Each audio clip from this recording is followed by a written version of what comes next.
কান চলচ্চিত্র উৎসব শুরু হয়েছে গতকাল মঙ্গলবার থেকে, যা চলবে আগামী 10 দিন। প্রতিবারের মতো এবারও লাল গালিচায় দেখা যাবে বলিউডের বেশ কিছু তারকাকে।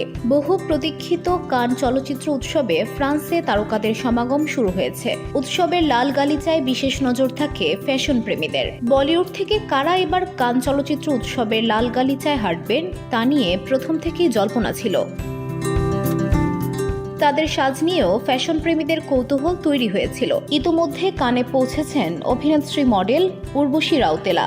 জানা গেছে কান চলচ্চিত্র উৎসবে এবার নজর কাড়বেন বলিউড অভিনেত্রী আলিয়া ভাট, কিন্তু শেষ মুহূর্তে সেই পরিকল্পনা বাতিল করলেন অভিনেত্রী। কান চলচ্চিত্র উৎসবের প্রথম দিনে অন্তত তাকে দেখা যাবে না, তবে পরে তিনি যাবেন কিনা তা নিয়েও অনিশ্চয়তা তৈরি হয়েছে।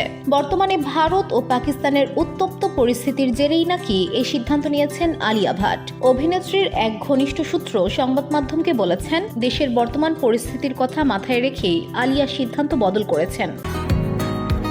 বসুন্ধরা, উত্তরা, বনশ্রী, কুড়িল ও বাড্ডা সহ রাজধানীর বিভিন্ন স্থানে অভিজাত ও অত্যাধুনিক মানের ফ্ল্যাট কেনার এক নির্ভরযোগ্য প্রতিষ্ঠান pleasant properties limited.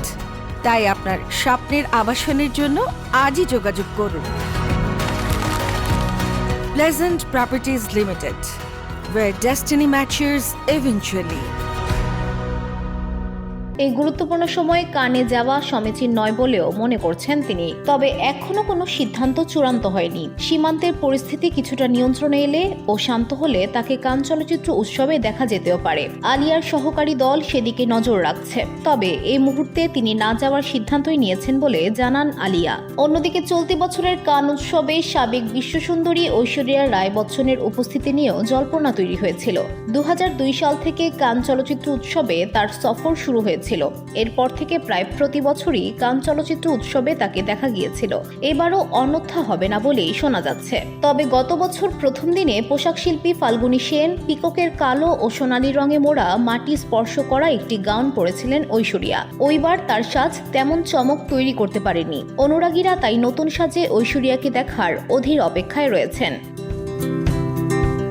VOD Bangla news desk.